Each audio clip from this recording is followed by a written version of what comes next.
A warm welcome to today's webinar, Navigating the Fraud Landscape 2025, proudly hosted by Allianz Trade. My name is Olivier Schalbroeck. I will be your host for this webinar and the moderator for this session. Ladies and gentlemen, as we step further into a digital and increasingly complex business environment, fraud is no longer just a risk, it's a growing reality for organizations of all sizes. Internal fraud, external threats, social engineering, cybercrime, they all demand greater awareness, stronger defenses, and smarter collaboration. And that's why we have brought together a wonderful panel of experts today, each offering unique insights into this evolving landscape. And I'm happy to introduce them to you. First of all, we have Sonny Luypaert, Senior Advisor and President of ACFE Belgium. She will shed a light on the real-world impact of fraud on businesses and what can be done to prevent it, from strategy to governance and culture. Then we have Marteijn here at the table, Group Commercial Director of Toluna. He will walk us through the latest fraud trends based on fresh research among companies across the Benelux region. It's going to be interesting to hear your insights. And last but not least, we have Henk, Deraedt, Head of Fraud Insurance Northern Europe from Allianz Trade, who will help us understand the anatomy of business fraud and how fraud, cyber and D&O insurance can work together to protect your organization. Of course, throughout the webinar, we encourage you to send in your questions. Whatever question you might have, please send it in the chat box, and we will treat your question during the Q&A session at the end of this webinar. And most of all, take this opportunity, ladies and gentlemen, to better prepare your business for the challenges ahead. I think this is the right moment to dive into the topic. And first of all, my first question is to, of course, Henk Deraedt from Allianz Trade. Let's establish what is exactly business fraud. What do we understand when we say the term business fraud? Henk, can you shed a light on this? Of course. Under business fraud, we understand the fraudulent acts that are committed by employees of the company or by third parties with the goal to damage the company. Mm-hmm. And under fraudulent act, you must understand illegal acts. Mm-hmm. You must understand deliberate acts to deceive. And in most of the cases, the perpetrator is gaining an illegal benefit for himself at the expense of the organization. Yeah. And we make distinction between two big groups of fraud. First of all, we have occupational fraud. Mm-hmm. And according to ACFE, the definition of occupational fraud is fraud that is committed with asset misappropriation, mm-hmm. corruption, yeah. or financial reporting. Mm-hmm. And then the second part of the second group of fraud schemes are third-party frauds, and these are frauds that are committed by non-employees of the organization. Mm-hmm. So if we are looking a little bit more in depth to these fraud schemes, with examples that are maybe more talking mm-hmm. for the audience, for internal fraud, most is known as theft of money, theft of goods, embezzlement of funds, but also, for example, sabotage, okay. where there is not explicitly an enrichment of the perpetrator himself. Mm-hmm. If you are looking to external fraud, then most common examples are, for example, fake buyer fraud, mm-hmm. or all other types of social engineering fraud, also, for example, CEO fraud. But it could also be fund transfer fraud after a phishing, for example. Mm-hmm.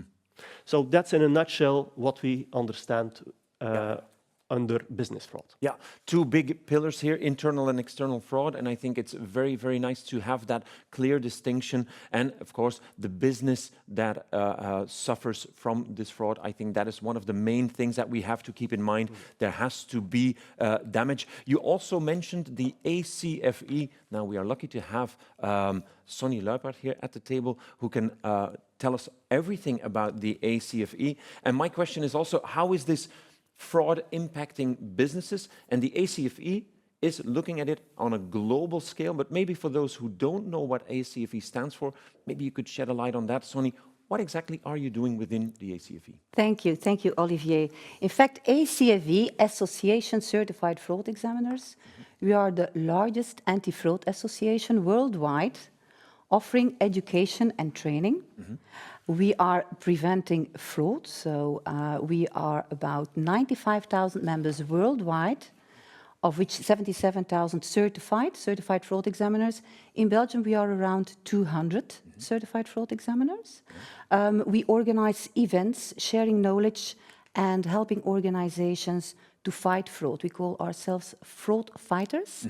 So we share knowledge on fraud prevention, detection, and also investigation. Yeah, so this is a worldwide organization, and we also learned that there is like a worldwide survey that has been done, and the results are published in what we call the Report to the Nations. Yes, the Report to the Nation is also for the audience freely available on acfe.com, so you can just download it. This is the 13th edition of the Report to the Nations. We have over 1,900 cases that have been studied. And in the next slide, you will see that it's covering the whole world. Yeah. So we have 138 countries, 22 industries that are being covered in the cases. So if we look at this, reported cases by region, so that means that you're, how many people are there? 95,000? Yes, nearly 95,000 members, of which 77,000 certified fraud examiners, so people that are really into investigations and prevention. And they are working around the globe in all the different countries to establish different fraud cases and to check what is happening in these fraud cases. If we see the results here, then we see, I have to take off my glasses to read, it's all about because of age. United States and Canada, a lot of cases. But then if we look at Eastern Europe and Western Europe, Central Asia, on the lower right, then, Sonny, me as a layman, as an outsider, then I can say that this is rather okay. It's not that bad, is it, in Europe? Well, in fact, it's a sample of fraud cases, of course.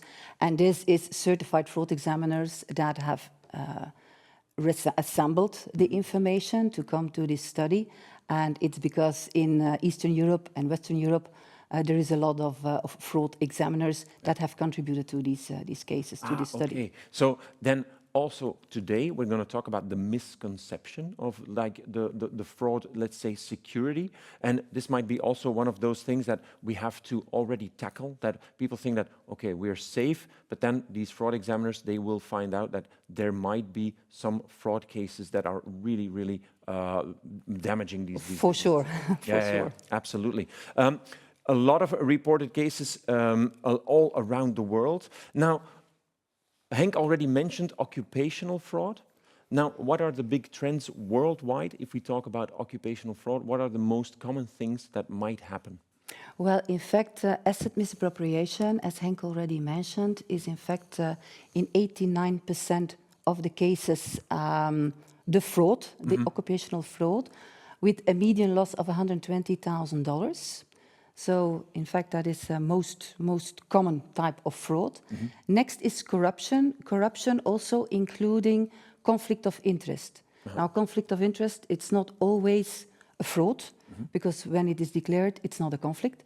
But corruption in 48% of the cases is the fraud, with already a higher loss, a loss of 200,000 average.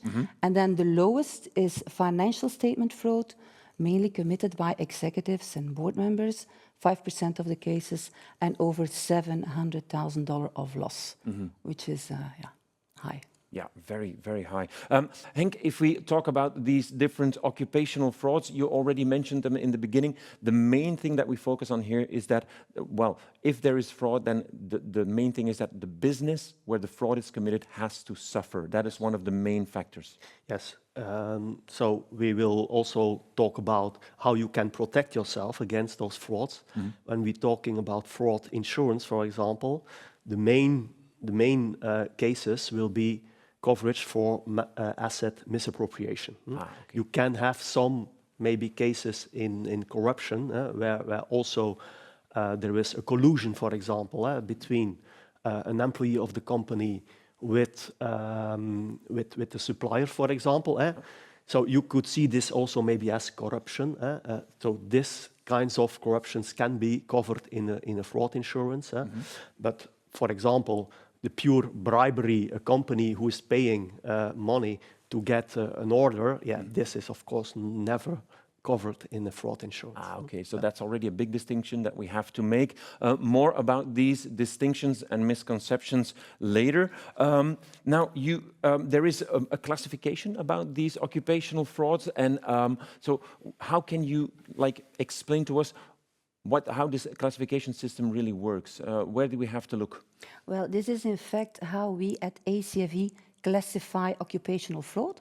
So, as Henk already mentioned, there is corruption, asset misappropriation, and there is financial statement fraud. In corruption, for example, you see there is bribery, conflict of interest. For Henk, this could be, for example, procurement fraud. I once saw a case where a marketing manager was organizing events, and he collaborated closely with one specific vendor, where he received a kickback of 10% commission. Okay. Of course, we did not find this fraud in the books because it was invoiced out of his own company, so you couldn't see it in the books. So we had to be very smart and vigilant to find out, and we finally did. So it's not always easy to trace. For example, then in financial statement fraud could be timing differences, where a sales manager is trying to report higher sales by also reporting sales that have not been closed to get a higher bonus, for example. Now, the impact of fraud on the different industries is huge, isn't it? It's absolutely amazing to see. We have an overview here where you can see that the number of cases and the money that is connected to these fraud cases. Now, which one of these jump out for you? Well, for me, I see most cases are in banking and financial industries, in insurances, manufacturing and energy. I look at the number of cases. Of course, it is lower amounts in median loss. If you look at the high amounts, it's mining in our ACFE report to the nations. But of course, there is less cases. I think that for organizations, it is important that fraud is everywhere. Fraud is a global problem. It's in all industries. Even beyond these 22 industries. Absolutely amazing to see these results. And also the impact of these things, the world is changing at a rapid rate. And of course, because of these changes, also the fraud changes.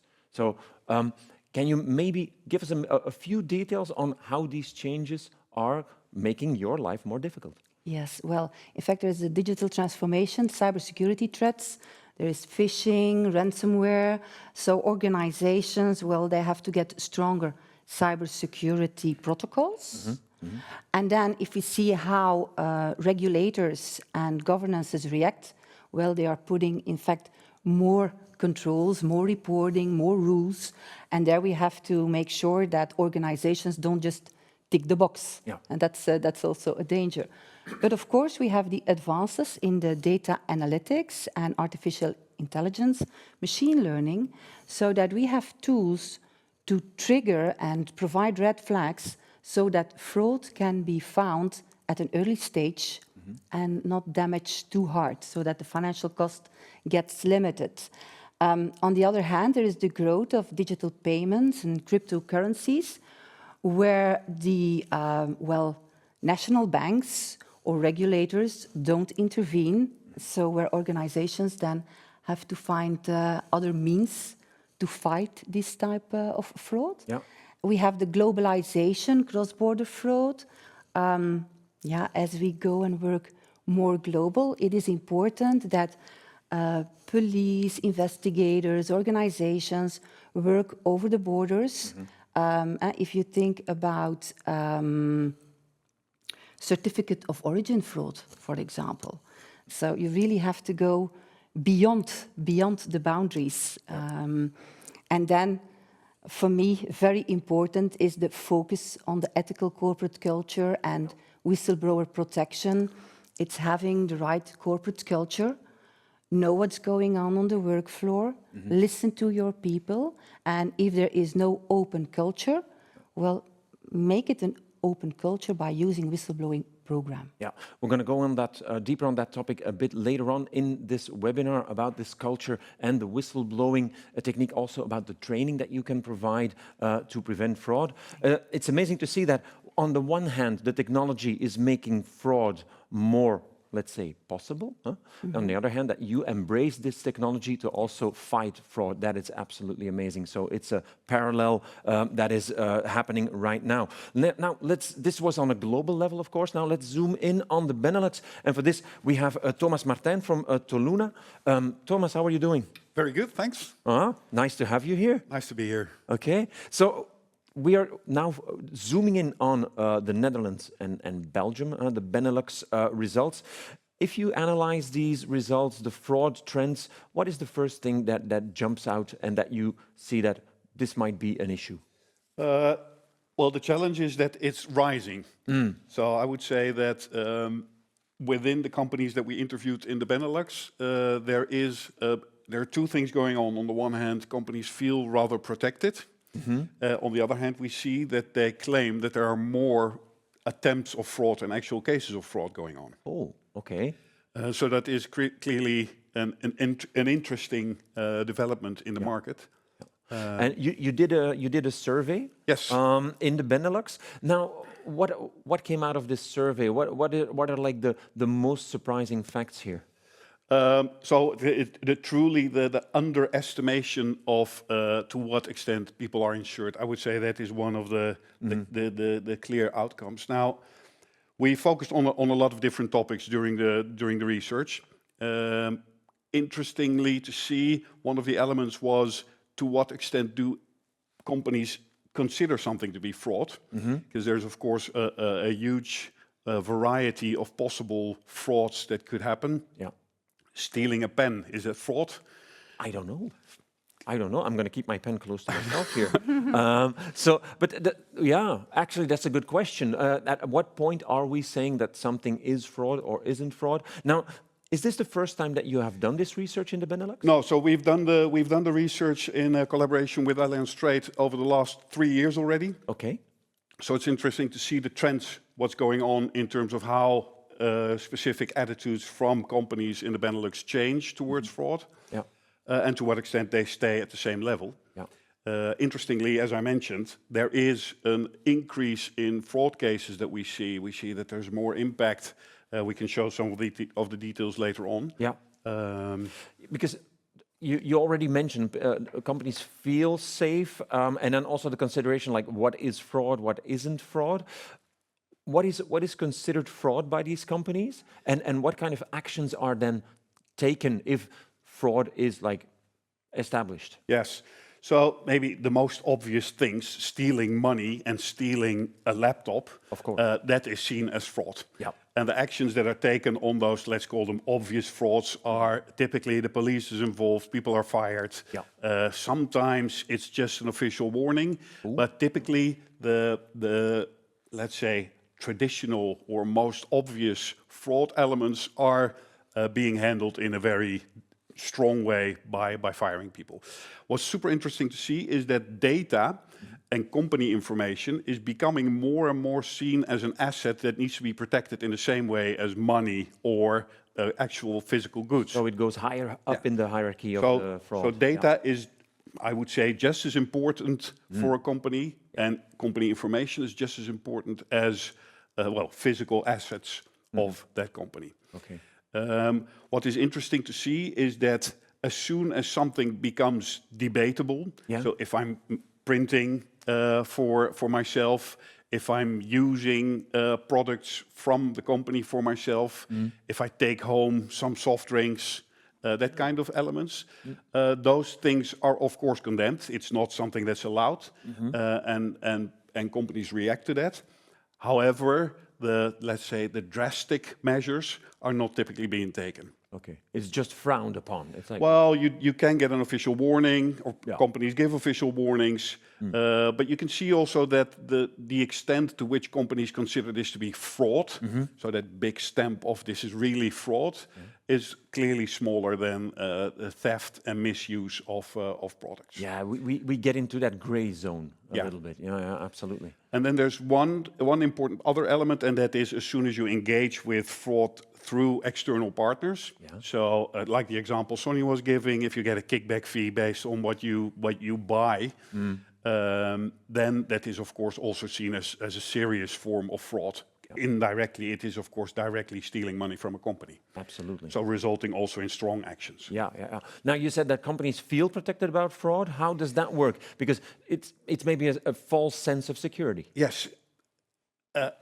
Well, the conclusion of saying yes might be a bit, I know the answer, of course, but what we did, we asked these companies, actually 375 in the Benelux, there's a solid number of companies that we interviewed, to what extent do you feel secure and feel protected against fraud? Yeah. And 90%, virtually all of them, said, oh, we're absolutely okay. We're very much protected, or we're protected enough. Everything's fine. Everything's fine. So only 1 in 10 said, ooh, there might be something we need to improve. Okay. So on an overall level, they feel rather secure. Yeah. But you can hear the but coming. Of course. It turns out that a lot of these companies actually have fraud cases happening over the last year. Yeah. Because the number of fraud cases are increasing. Yes. Uh-huh. So currently we see that around 80% of the companies claim to have at least one attempt of fraud, but the number is per company actually a lot higher. So there 1 in 7 approximately has at least 3 serious attempts of fraud in their company on a yearly basis.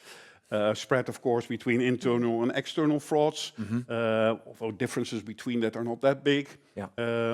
There is both of those fraud cases or fraud categories are happening in a structural way throughout the Benelux within all these companies. Wow. And does this include all the smaller things as well? Because you talked about theft of money, theft of data, and then, okay, the printing and the stealing The of pen, pens. yes. Yeah. Yes, the pen is included. Okay. But what's much more important is the fact that if we ask respondents in the research to what extent does this have an impact and does it have a financial impact, we see that the financial impact is actually huge. So we see that 1 in 4, 40% to 50% indicates that the impact on the company is very substantial. Yeah. And that goes beyond financial. You have to fire people sometimes. You have to involve the police. It's a lot of burden for a company that is impacting them. However, if we look at financial impact, which in the end is, of course, something that you want to be insured against potentially, we see that that is also a very structural impact. So we see that 40% of all companies claim to have an impact of around 100,000 euros or more. So that's truly substantial, much in line with what Sonny showed on a global scale. Yeah, it was around 120,000 or yes, on asset misappropriation, it's at average $120,000. Yeah. Now, if I may add, in fact, the report to the nations also reveals that the estimated loss for organizations in fraud is about 5% of their revenue. So that is really big. That's amazing. Yeah, that's huge. That is huge. You did the survey in the Benelux. Is there, I have to ask this, is there a difference between Belgium and the Netherlands? Well, yes, there are some differences, but let's say on an overarching level, results are the same. So we do see a little bit more external fraud happening in Belgium. Yeah. So third parties trying to commit fraud with companies.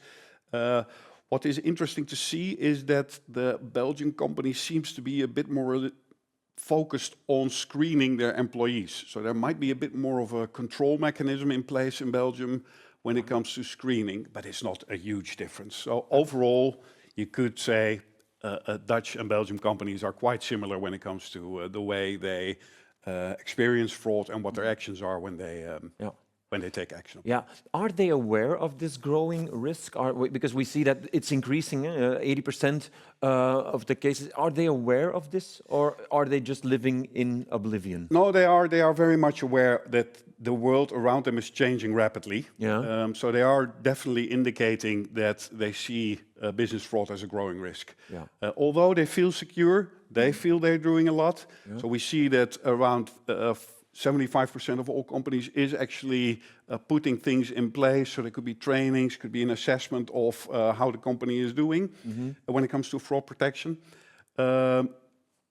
So they do see they need to take action. A lot of them do take action. I'm not sure if I should say, and they feel protected, but they feel protected. Yeah, yeah. It is super interesting to see that the mindset is we need to do something, we need to stay focused, but we are doing quite a good job, is at least the overarching outcome of this is the typical thing of the knowing-doing gap. We know that we have to do something, but doing something concretely about it, that's another thing. Yes. Because we're going to talk about these misconceptions later on with you, Henk, that people feel protected and they think that we are absolutely insured, everything is going A-okay, but in fact they are not. Well, what you are seeing is that, insurances can be complicated, and there are different insurances covering different risks. And there is a misconception and confusion about what is now covered, for example, by a cyber insurance, what is covered by fraud insurance, and what is covered by directors and officer insurance. But I will come back to this later and reveal some, let's say, things with typical examples. Yeah, because this is really an important thing that we have to mention, these misconceptions, because what we also see here, there's this false sense of security. Yes.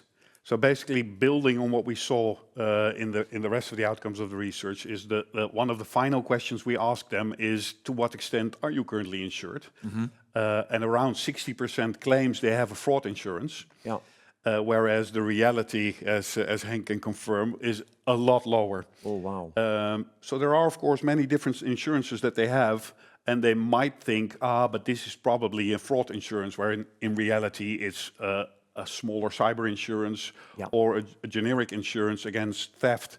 But this is then only revealed in case of a real fraud, that they discover, like, oh my God, we were not insured for this. So that is something we have to cover, but Henk will do that at the end of this webinar. But it's nicely looping back to what you're saying, into the idea that if damages are for 40% of the cases over 100,000 euros, it shows that these companies have not been adequately protected and or insured. Of course. Yeah. In the meantime, ladies and gentlemen, I would like to remind you that you can send in your questions in the chat box. So up till now, if you have any questions for Sonny, for Henk, or for Thomas, please send in your questions, then we will treat them at the end of this webinar. Now, I think we can establish, Sonny, that we're talking about techniques, we're talking about fraud, internal, external. It all comes down to people. It's all about people. And you already mentioned it. It's about corporate culture. It's about maybe whistleblowing. But it's all about the human being. That is, absolutely, that is correct. Because people are the weakest element in the chain of security. We're the weakest link. Yes. Yeah. You can set up a great system with strong passwords, but when people go on vacation, they write their password on a post-it and they pass it on to a colleague to ensure continuity, then there is a problem. Yeah.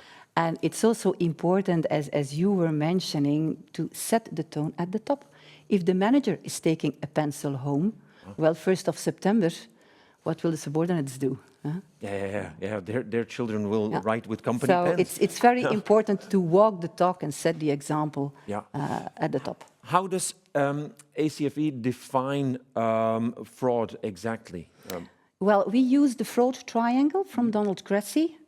where we talk about fraud when there is the possibility to have fraud, meaning that there is too much trust, that there is not enough controls, there is pressure, so the person feels financial pressure, is into trouble, or social pressure, and rationalization.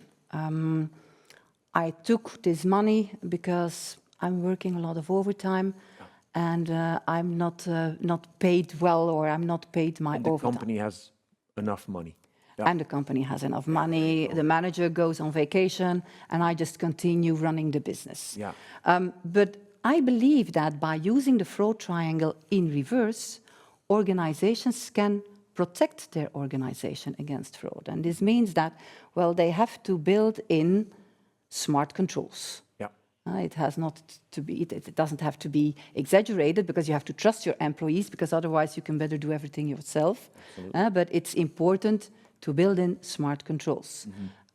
Take away the pressure. For example, if people are into financial difficulties, that they can ask for an advance on a bonus payment or a 13th month. So, Now, can we check, because you're talking about the human factor here, is there a possibility to find out what we can do? Are there signals that we can see that someone has difficulties? Is there something that we, let's say as a manager, or maybe also an employee of the same company, that we can spot? Yes, well, there is the behavioral red flags, like living beyond means. This does not mean because somebody bought a Porsche that all of a sudden this would be a fraudster if it doesn't relate to his income. Perhaps he got an inheritance. So you always have to be careful. But indeed, there is the common red flags like financial difficulties, or being close to vendors, the wheeler-dealer attitude, having family problems. Indeed, is the common red flags. And of course, if we look at our report to the nations, an interesting one is also that the average fraudster, it is still a man in his 40s with a university degree. Of course, this does not mean that. Oh wow! Are you looking at Henk? No, but it's just a funny. It's just a funny finding that I'd like to throw here in the group. A man in his 40s with a university degree.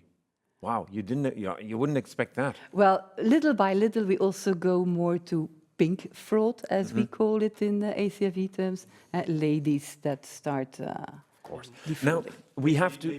Go ahead. To this, what we also see in our claims cases is that the higher the seniority is, and that's a little bit linked also with age, of course. The higher the seniority, the bigger the amounts that are stolen. Because, of course, those people are more in management functions, have the authorities to get in the systems and to steal the money.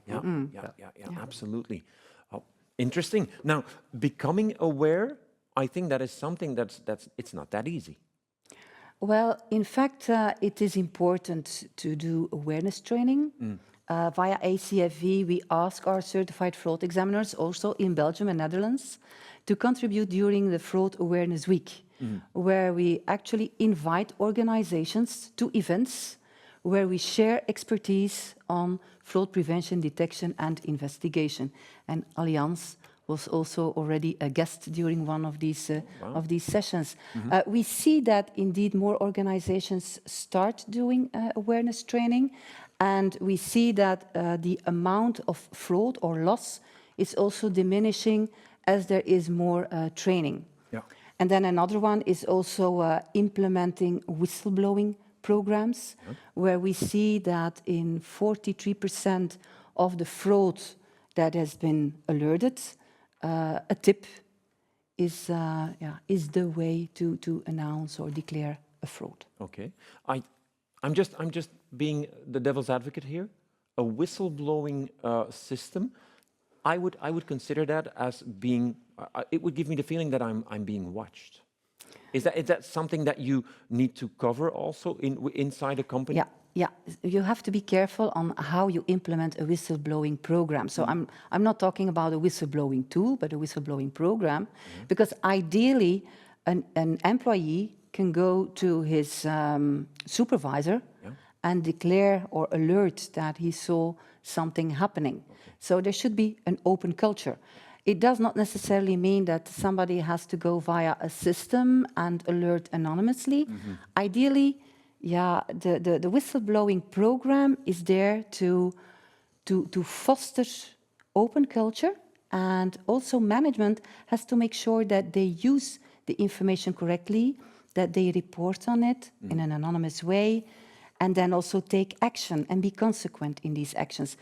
But all of this we can see later on in the ISO 37002, and if I may, I'm honored also to be able to present a present to the audience. It's the SUSA tool.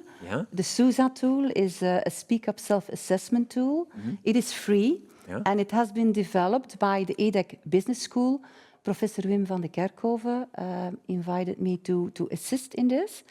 And organizations can do the survey and get tips and tricks, see what their score is in maturity, and how to develop and get better in quality. Can be interesting also for these Benelux companies. Definitely. Yeah. We see actually in some of the feedback that the respondents give to us in their open answers that this is exactly what they find difficult.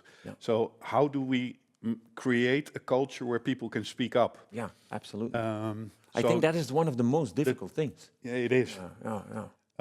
Specifically, the more hierarchy is involved in your organization, the more difficult it is to speak up freely. So a tool like this will definitely help. Yeah, absolutely. Now, Henk, we made a promise to our audience that we would tackle misconceptions. And I think there are a number of those that we really, really need to highlight because fraud, cyber insurance, and D&O insurance, they're all different parts of possible insurances that we can get. But can you please give us a little bit more of an explanation on what is exactly what and what is covered by each insurance?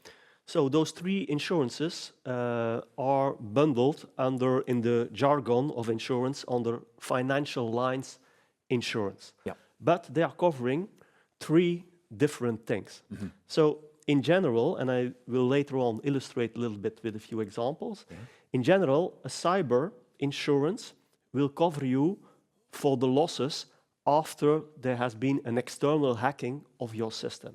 And then you need to think about the restorage, for example, the costs for the restorage of your system, the liability you have against third parties because you could not deliver what you were contractually obliged to, or business continuity costs, for example.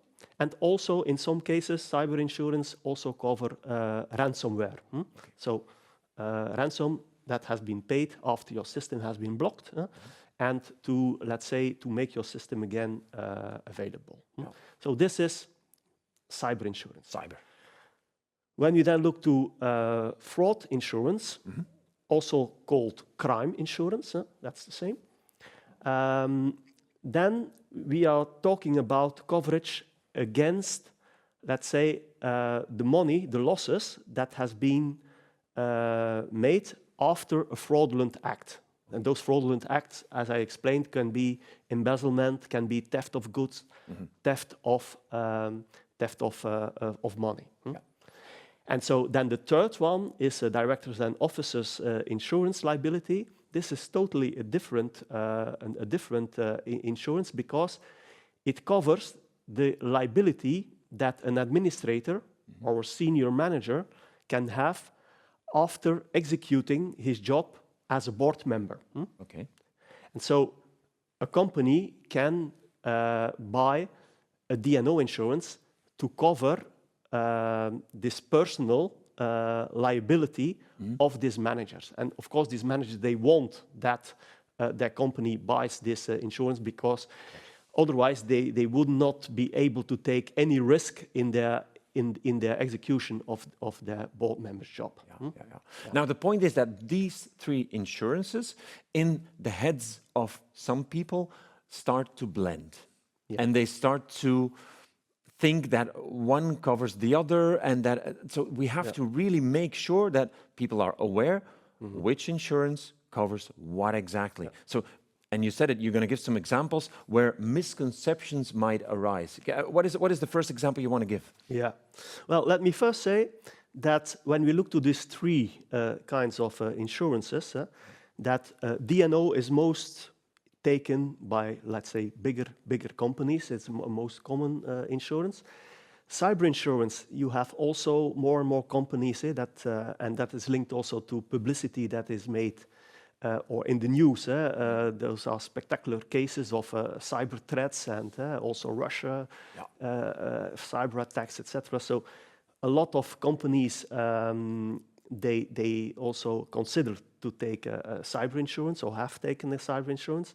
What is left a little bit behind is a fraud insurance. That is a little bit a gap that is not covered by a lot of companies. Our estimation is that in the Benelux, not 10% of the companies have a coverage for fraud insurance.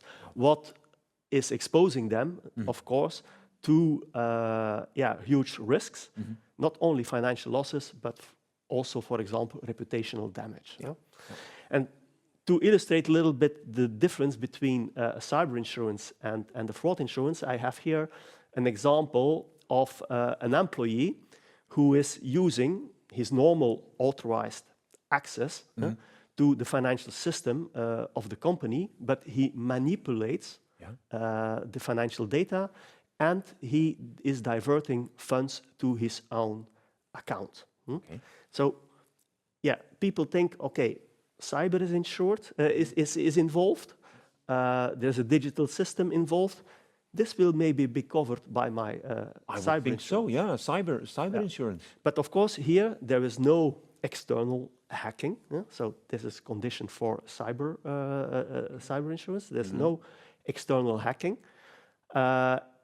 And a cyber insurance will never cover the theft of money, of the theft of goods that has been done by an employee.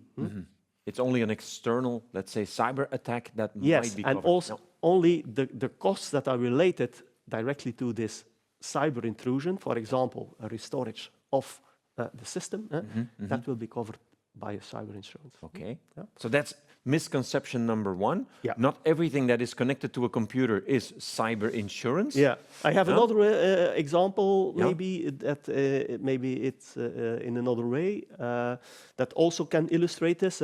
And here we're talking, for example, about a vendor, a fraudulent vendor who is invoicing to a digital platform. Yeah. So, and in the company, you have someone at the purchase department who is colluding with this vendor and approves these invoices. Yeah. Money is lost for the company, of course. So here also we are talking about a digital platform. Thinking, okay, it will be covered maybe by my cyber insurance. No, it's not covered because it's theft. It's also an internal person who is colluding, and there is no real hacking of the system because it's normally sending and invoicing to this digital platform. Yeah, absolutely. Now, it's not only cyber that is creating this misconception. There's also, of course, the transfer of funds. What are the misconceptions there, and how are we misconceiving the fact that we think that we are insured? Yeah. So let's say maybe 20, 30 years ago, a fraud was, because we did not have computers, we did not have the internet, fraud was done by stealing cash or stealing money or forgery of written documents. So that's how fraud was committed. Nowadays, fraud is nearly always committed via, let's say, a computer or the internet. So, and there comes this misconception. And this is also illustrated with this third example, where via a phishing mail, so a phishing mail, again, linked to an internet, linked to a computer, via a phishing mail, an employee is asked to make a transfer of money, but of course he thinks it's real, and with AI nowadays, those emails are really looking very credible. Also in the style of the CEO, for example, you can all these things you can ask to ChatGPT. And the employee, he complies, and the money is gone. So that is cyber. Well, there is maybe a small cyber aspect in it, because there has been a phishing and an intrusion here in the computer. So maybe a cyber insurance here will cover the restorage costs part of it, of your system. But the money that has been stolen is never covered by cyber insurance, but is covered by fraud insurance. Okay, so that is a big distinction between the two.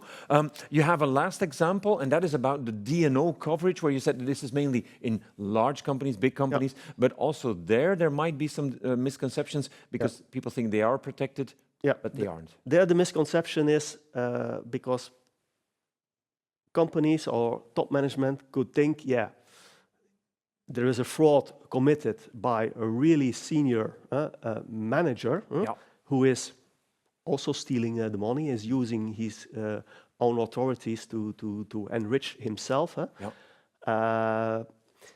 But it's stealing. It remains stealing money from the company, and this is not something that is covered by D&O insurance. The D&O insurance only covers the personal liability that such a senior manager can have in the execution of his board tasks. When having taken a risk, like you explained, there's something that goes wrong, then this person is protected. But if he commits an act of fraud himself or herself, then this is not in the D&O. No, that's not in D&O. This is covered by a fraud insurance.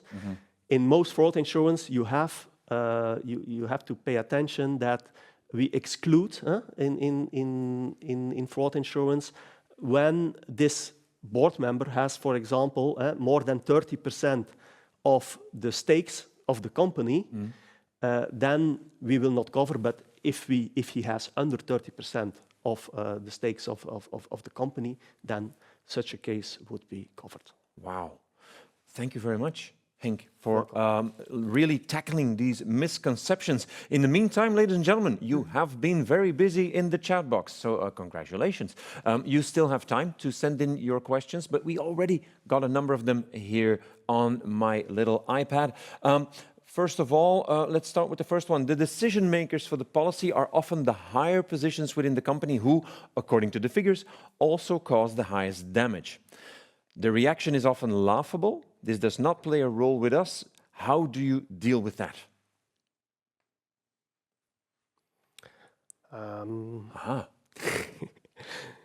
Well, so I explained that the highest amounts are stolen by the persons that are the highest in the ranking. Of course, everything is linked to a corporate culture that has been set in place. And there is a code, a non-written code also in the company. And when this company culture is respected, and there is also attention from top management to be attentive to possible fraudulent schemes, there can be set up eventually trainings to be able to detect those cases. That's how I would deal with it. But maybe, Sonny, you can add something to that. Well, yes, I would also advise to look at the corporate governance and make sure that there is a strong corporate governance where directors that come into the board are screened. So you use OSINT, pre-employment screening, but also using like a director's matrix to get new directors on board and not like who knows who to come into the board. I think that is also important to make sure that you bring in independent directors, also with the right skills. so that you don't get these intertwined... That you don't get this collusion. Yeah, connections, yeah. In the meantime, maybe as a short follow-up, do you see that a lot of insurances are taken out after something has happened? So as a reaction to, ooh, something went wrong, we need to act upon it, and now we are going to take one, or is that... Yes, that's something we see. Yeah, that's especially, and also linked to this confusion. You have companies who are having for years yet a cyber insurance, for example, and then something happens, but more in the fraud area that is not covered by this cyber insurance, and then they are coming. The same, because Allianz Trade is also our core product is credit insurance. The same you have with misunderstandings about credit insurance and fraud insurance. For example, the fake buyer fraud that I talked about, this is something that is not covered in a trade credit insurance. And then when something like this happens, our customers also come to us and inform them to be covered for fraud and also for these cases of fake buyer fraud. I think that's a very good question, Henk, and I think that's the main reason that we're organizing this webinar, is to make people aware that you have to check all the insurances that you have and what they cover exactly, and don't wait until something happens, but really be a bit proactive. Is fraud mainly a risk for large companies, or do SMEs also face this threat? I think that whatever company it is, we see it across the board. Yeah, really, from the smallest company to the biggest. Of course, the impact is typically a lot larger for larger corporate companies. Yeah, but well, for a small company, 10,000 euros fraud damage is something substantial. Yeah, 5% of the revenue for a small company is still 5% of the revenue. Exactly. So, yeah. Then I have a question about the whistleblowers. How can whistleblowers be generally protected, especially in cases where the wrongdoing involves someone in a leadership position? Are there independent mechanisms or external bodies that oversee these situations to ensure that fair treatment is handled and that can prevent retaliation? Yes, in fact, there is. There is the EU directive that, in fact, has kicked off implementing the whistleblowing system in the whole of Europe. So organizations with over 50 employees now need to have a whistleblowing program according to this legislation. And the European countries, they had to implement their own laws. So in Belgium, we also have a law on whistleblowing. And indeed, there is tools, so organizations can use tools to allow anonymous whistleblowing, going via a chat box, where then the whistleblower gets a code, so that in fact the people that are receiving the alert, often that is HR or somebody from the audit team, so that they can go back and ask questions to identify what has happened and how to deal. There is also the obligation for the company to react in 7 days towards the whistleblower that, okay, this message was received, we take this serious, we're going to investigate, and then within 3 months going back with an answer. Of course, if the investigation is not finished yet, well, you can make it longer, but at least you have to go back. And yes, there is rules, and yes, there is protection in terms of retaliations, or fees that need to be paid by the employer when these people get laid off, for example. Yeah. Thank you very much. Questions keep on coming in, ladies and gentlemen, so thank you very much. So keep them coming. If you have questions for Sonny, for Henk, or for Thomas, please type them in the chat box and I will handle them here from my little screen that I have here.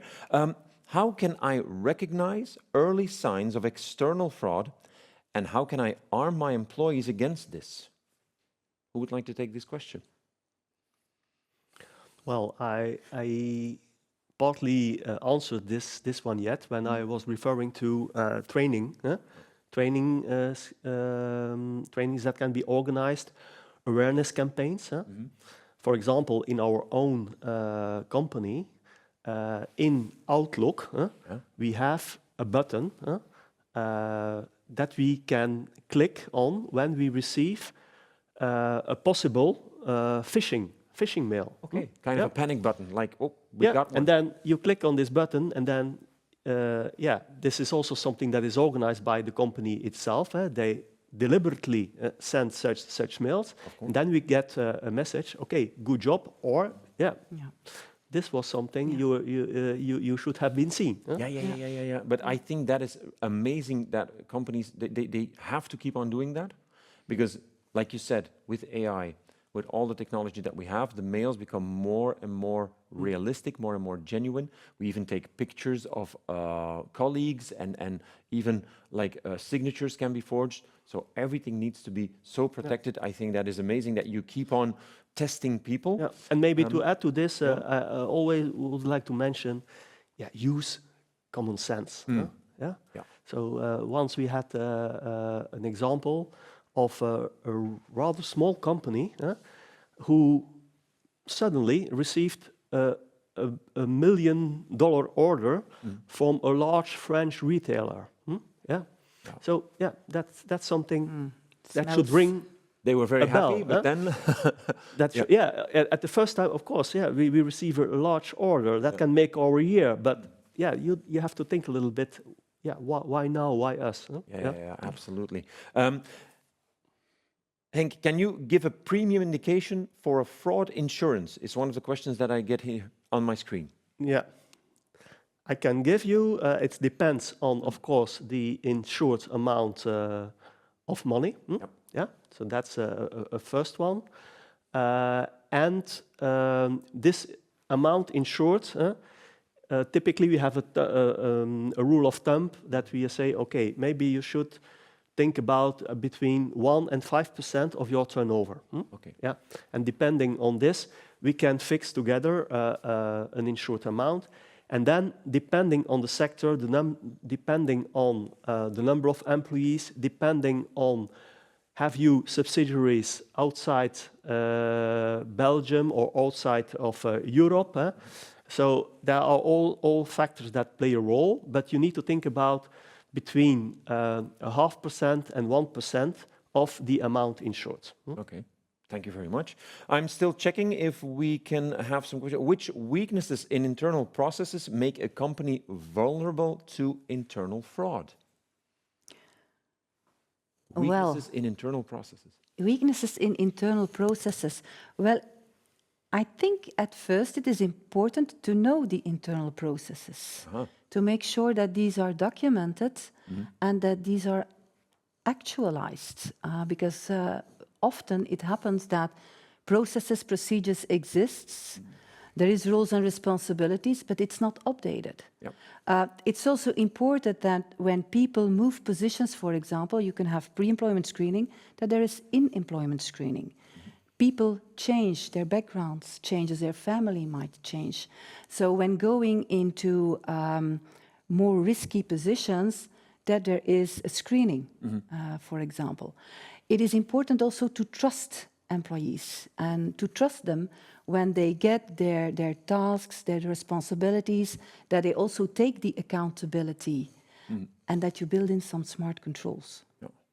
Nice. One of the things we saw in the research is that relying solely on your processes is seen as a weakness. So you think we've got the processes in place, and you forget that the world is changing rapidly. Fraudsters come up with new ideas, new ways of committing fraud that are not covered by our process. So it's sort of basically the weakness of any process is that you rely fully on the process and not stay focused on what's going on. So no revisions are made. Exactly. And the people behind the processes, it's always the people that are the weakest. An open culture is so important. We see that people are afraid to say something because they have the feeling that they're doing something wrong. So, my CEO asks me to pay a large bill relatively quick today. I need to do this, otherwise he's going to say he didn't do it, so you did a bad job. But they should trust that they can call their supervisor, in fact. Exactly. So it's all about open culture, it's about trust, it's about keeping the processes updated, it's about tackling those misconceptions what your insurance is truly covering. Don't have any surprises if something happens that you then realize that, oh my God, we were not covered. So it's all about the right analysis. I'm just checking my screen here, and I don't think that we have any more questions. I think we handled a lot of questions. And also, we are running out of time, ladies and gentlemen. First of all, I would like to thank the wonderful people here around my table, and that is Sonny, Luypaert, thank you very much, Sonny, for being here. That is, of course, Thomas, Marteijn. Thomas, thank you very much for giving your input. Thank you. And, of course, Henk Deraedt. Henk, thank you very much for giving the insights on these different types of insurances. I think we have covered a lot of ground, ladies and gentlemen, from the growing complexity of fraud and the importance of aligning insurance coverage to the latest trends across the Benelux, thanks to Thomas, and the real-world impact fraud has on businesses, thanks to Sonny, and more importantly, how to prevent it. If there is one clear takeaway, I think it is this. Fraud is evolving. Like Thomas said, it is constantly becoming more and more dangerous, and so our awareness, our tools and strategies need to be adapted. Whether it's through better internal controls, smarter insurance, better decisions, fostering a culture of integrity, I think protection starts with informed action. On behalf of Allianz Trade and our panelists, thank you again for your time. Thank you for your engagement today, and stay alert, stay informed, and stay protected. Have a great day, and hope to see you soon. Bye-bye.